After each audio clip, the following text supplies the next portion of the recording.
Hai sahabat LAV, senang sekali kita bisa bertemu kembali di acara LAV Talk Show. Dan kali ini kita bersama seniman Pak Butet Kertarajasa yang sedang pameran tunggal di LAV Gallery. Selamat siang Pak Butet. Selamat siang. Gimana kabarnya? Baik-baik, masih sehat. Luar biasa. Masih waras. Luar biasa. Seneng banget ini kita akan ngobrol-ngobrol tentang latar belakang pameran, proses pameran. Nah, ini saya mau tanya-tanya tentang makna terdalam nih Pak dari judul pameran tunggal kali ini, Eling Sangkan Paraning Dumadi. Nah, kira-kira apa nih Pak yang ingin disampaikan kepada penonton melalui judul pameran ini? Ya, pepatah petitih Jawa, warisan leluhur kita itu selalu dimuati makna-makna yang hakiki terhadap hidup. Tahun lalu saya pameran di Galeri Nasional, temanya adalah Melek Gendong Lali. Itu artinya siapapun yang terlalu ambisius terhadap harta, ambisius terhadap kekuasaan, itu berkecenderungan lupa segalanya. Nah, karya di dalam pameran Melek Gendong Lali tahun 2024 itu, patung yang seperti ini, itu tetap menjadi inspirasi di tahun 2025 ini, tapi lanjutan dari tema yang sebelumnya itu Melek Gendong Lali, itu hari ini adalah Eling Sangkan Paraning Dumadi. Ingatlah apa tujuan hidupmu, ingatlah awal kebermulaanmu, kamu itu siapa. Ini leluhur Jawa itu mengingatkan supaya orang itu boleh berambisi, tapi memahami, menyadari batas-batas dirinya. Itulah orang menjadi cenderung rendah hati. Tidak boleh melampaui hal-hal yang tidak mungkin di dalam dirinya. Maka tema pameran Eling Sangkan Paraning Dumadi ini memberikan warning, mengingatkan siapapun yang kebablasan, siapapun yang melek gendong lali, sebelum kebablasan dan menempuh atau mendapatkan risiko-risikonya, kembali ingat siapa diriku, aku itu siapa, misalnya gitu. Itulah tema Melek Gendong Lali ini. Dan metafora yang saya gunakan masih metafora Pinocchio Jawa yang menyertai pameran saya sebelumnya. Ini jadi simbol sentral ya Pak ya, si Pinocchio Jawa ini. Dan kalau bisa cerita Pak, kenapa pilih tokoh yang seperti ini Pak, tokoh Pinocchio Jawa ini? Karena sejarah mencatat si Pinocchio Jawa yang melakukan kebohongan, melakukan penipuan-penipuan sehingga hidungnya semakin memanjang.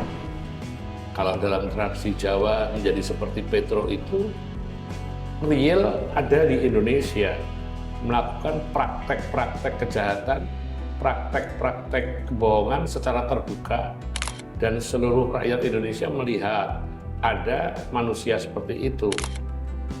Maka saya tetap menggunakan satu metafora untuk menghadirkan itu, supaya semua orang ingat. Jadi disinilah saya kecewa terus terang dengan situasi Indonesia hari ini. Kecewa, marah, tapi karena saya seorang seniman, cara marah saya itu bukan seperti demonstran. Saya marahnya secara artistik, dan medianya juga begitu. Kali ini paling cocok fotografi dan videografi. Saya tidak dengan lukisan. Paling banter dengan literasi, saya menulis. Saya menulis esai, saya kirim ke Kompas misalnya, itu juga mengartikulasikan pikiran saya secara literasi. Jadi ini jadi apa ya Pak, sebuah karya yang menarik gitu, karena di sini Pak Butet melakukan kayak apa ya, semacam penggabungan riset juga tentang leluhur, tentang budaya Jawa dengan situasi saat sekarang dan juga dengan pendekatan yang artistik. Ya. Nah, ini gimana Pak? Menurut Bapak dengan situasi budaya modern kali ini? Apalagi kan ini menurut saya karyanya juga sangat kontemporer gitu Pak. Ya, ciri karya kontemporer itu, karya itu seperti bernyawa, hidup. Jadi ini membuktikan satu karya kontemporer karena karya yang sebelumnya bisa menginspirasi yang hari ini. Saya nggak tahu ke depan apakah saya masih menggunakan metafora dari karya saya sebelumnya atau tidak. Kalau kemarin kan saya menggunakan wirid, tema wirid itu yang menginspirasi saya bergulir ke depan. Hari ini patung Pinocchio Jawa ini, nggak tahu ini, karena karya seni itu kayak di Jawa misalnya kayak tari Bedoyo, itu kan perlambang, dia memberikan catatan atau semacam tanda-tanda zaman nih. Ada masalah apa di ruang publiknya, lalu diterjemahkan menjadi tari Bedoyo. Lalu ada namanya Bedoyo apa, itu seri Bedoyo. Kira-kira ini juga begitu.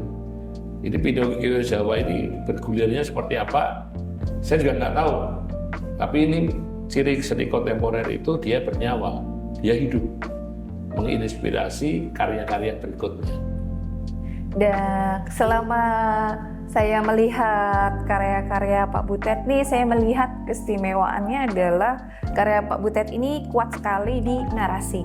Iya. Narasinya tuh kuat sekali. Kan ini berbeda ya, kalau seniman rupa kan biasanya visual dulu, baru kemudian diterjemahkan narasi gitu. Nah ini Pak Butet udah punya narasinya, dan bahkan kalau misalnya teman-teman mengikuti setelah pameran, Pak Butet juga membuat esai yang juga diterbitkan di koran. Saya baca ada kaitan dengan pameran ini. Nah ini gimana Pak? Bisa bercerita Pak, kenapa Pak Butet punya kekuatan narasi yang sangat kuat ini? Sejarahnya Pak mungkin dulu gimana tuh Pak? Saya itu kakean bakat, orang nyebut multi talenta. Jadi sejak muda, sejak remaja, saya itu sudah menulis, saya sekolah seni rupa, saya main teater. Itu jadi bagi saya wilayah-wilayah seni itu kan tidak ada batas teritori, nggak ada pagarnya. Saya bisa lompat ke sana kemari, dan itu terasah dalam perjalanan sejarah saya. Selama ini sejak tahun 78 saya tetap main teater sampai hari ini. Saya tetap menulis dari remaja itu sampai hari ini, dan saya tetap melukis.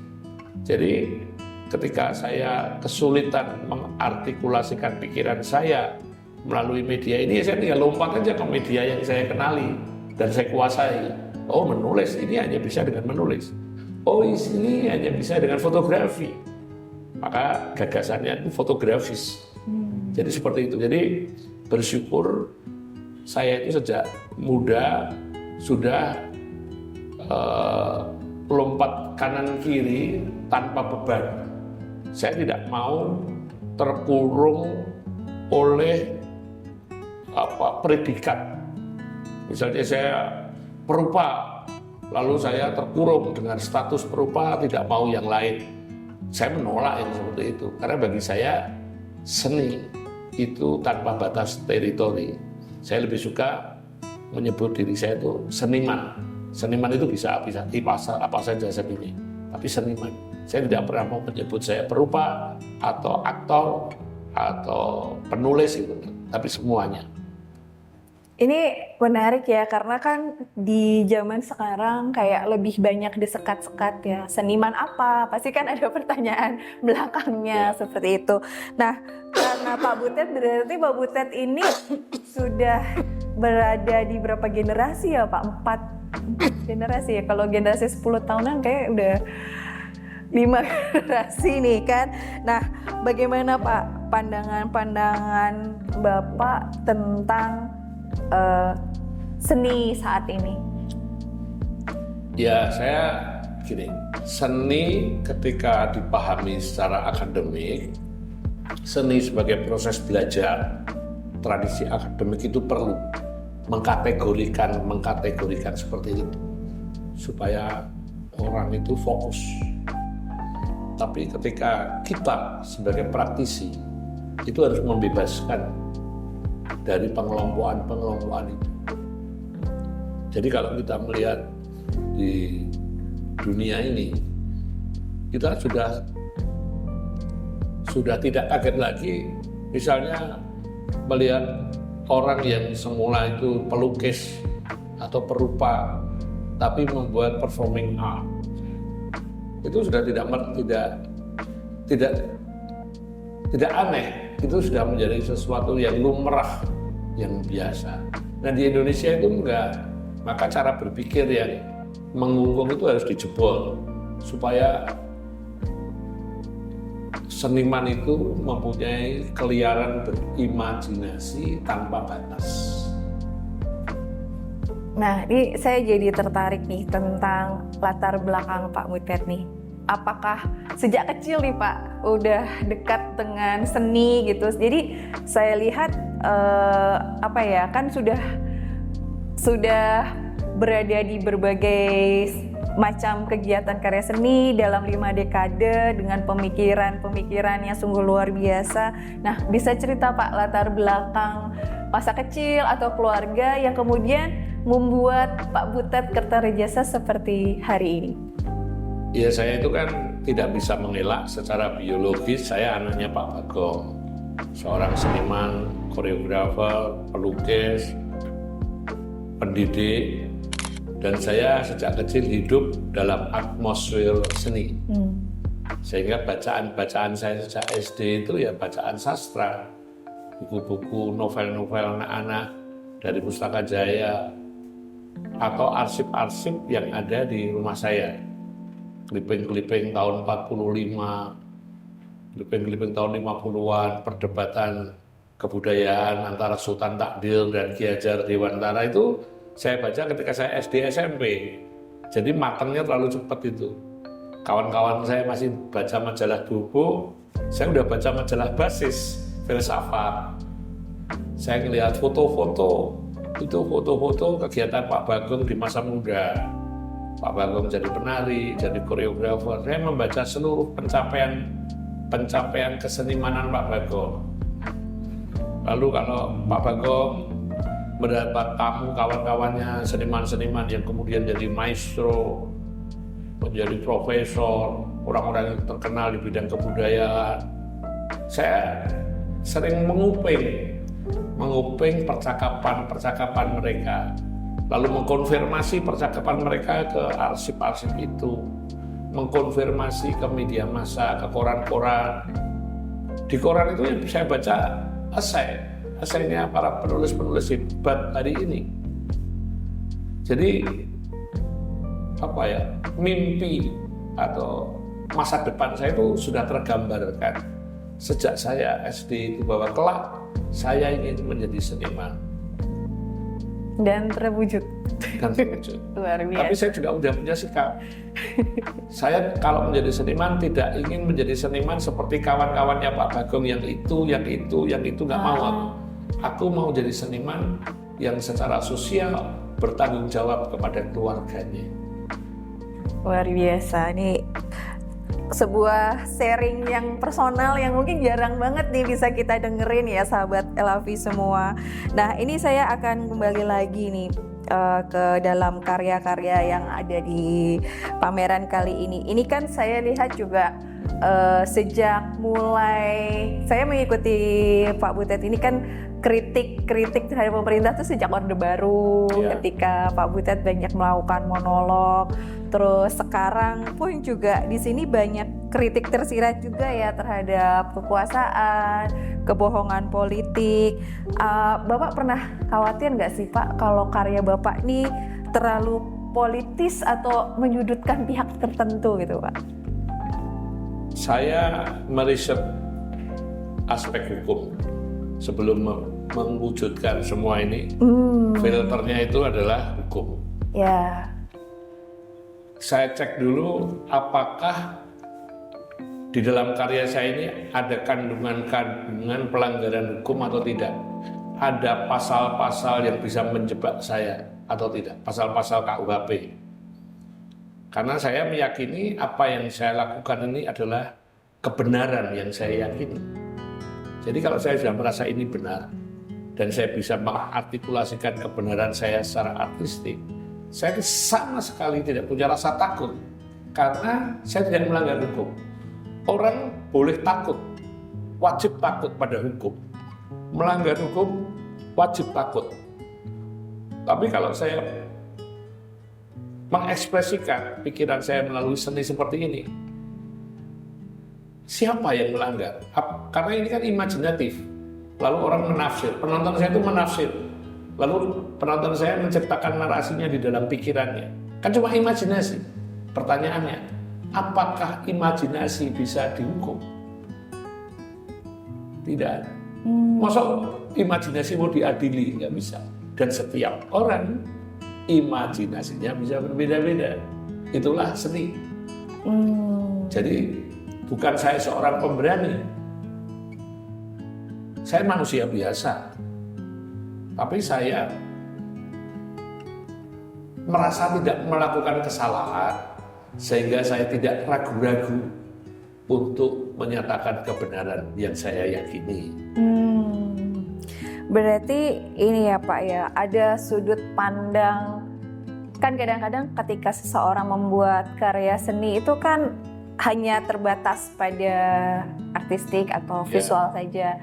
Tapi kalau Pak Butet, karena kalau menurut saya karena ini ya kekuatan naratif itu ya teman-teman. Jadi ada riset yang cukup jauh juga, bahkan sampai ke hukum, lapisan hukum dan apakah ini melanggar atau tidak seperti itu. Iya. Jadi saya bukan seorang akademisi, tapi juga melakukan praktek riset untuk sebuah persiapan. Karena saya harus punya argumen-argumen yang kuat untuk itu.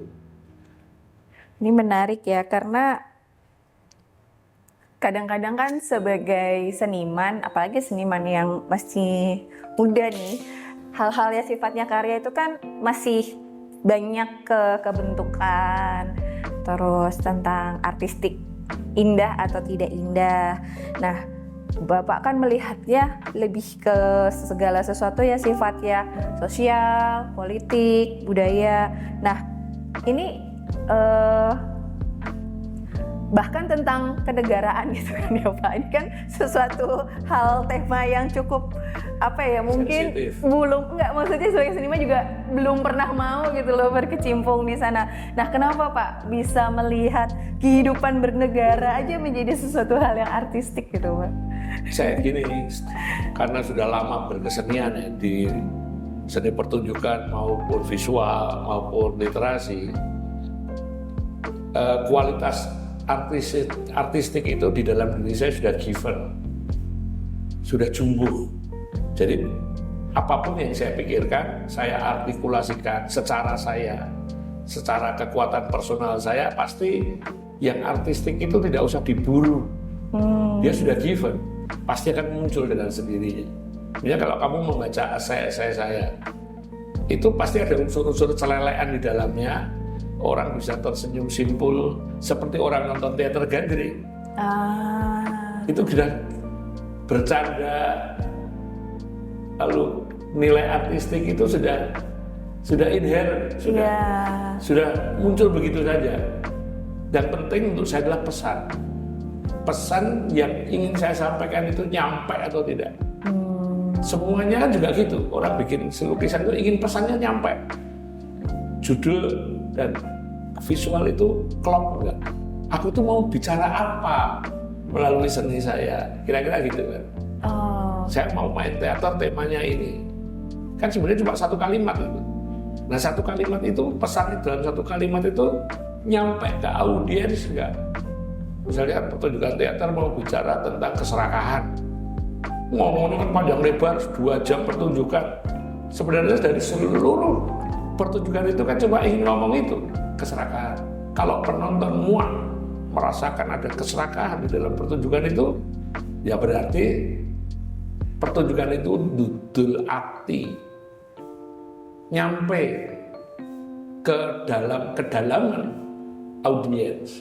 Begitupun karya ini, dudul arti atau tidak, nyampe enggak, orang merasakan kemarahan saya tidak.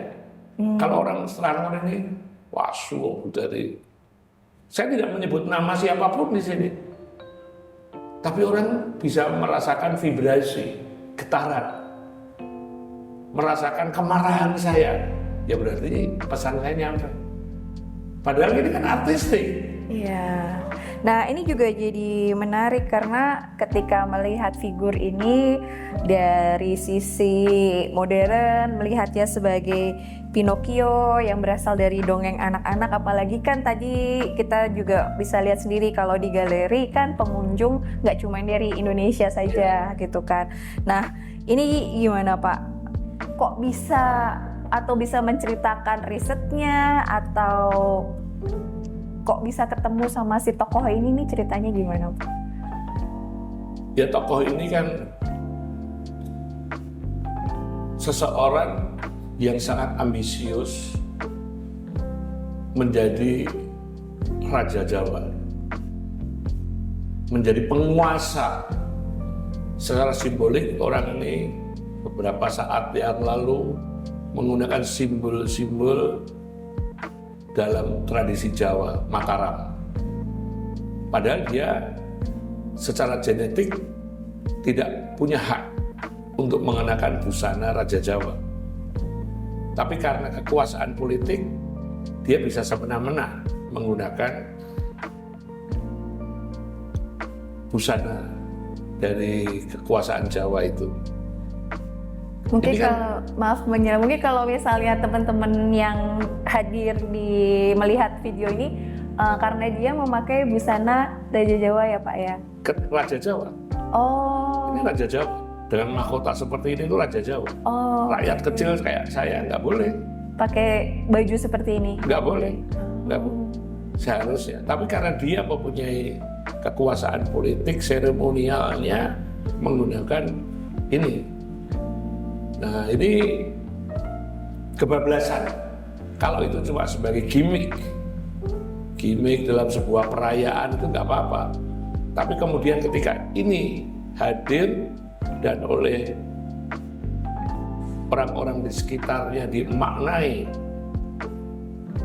menjadi Raja Jawa, dan kemudian dia juga memang terbukti betul-betul berambisi ingin menjadi penguasa selamanya seperti Raja Jawa. Disinilah saya mengingatkan, eleng sangan parane dumadi, kamu itu siapa? Kalau kamu itu takdirnya melata, jangan mimpi melompati matahari. Makanya dalam lagu yang menyertai pameran ini, liriknya itu, jika memang takdirmu melata, jangan mimpi melompati matahari. Wow, luar biasa ya. Baik, sahabat LAV semua, kita tadi sudah banyak berbincang-bincang tentang latar belakang, tentang karya yang ada di pameran tunggal kali ini, dan juga tentang latar belakang dari Pak Butet Kertarejasa sendiri. Jadi buat sobat LAV semua bisa datang karena pameran masih berlangsung sampai tanggal 12 Agustus. Terima kasih Pak Butet buat waktu dan bincang-bincangnya. Kita ngobrol lagi di episode yang akan datang. Dadah.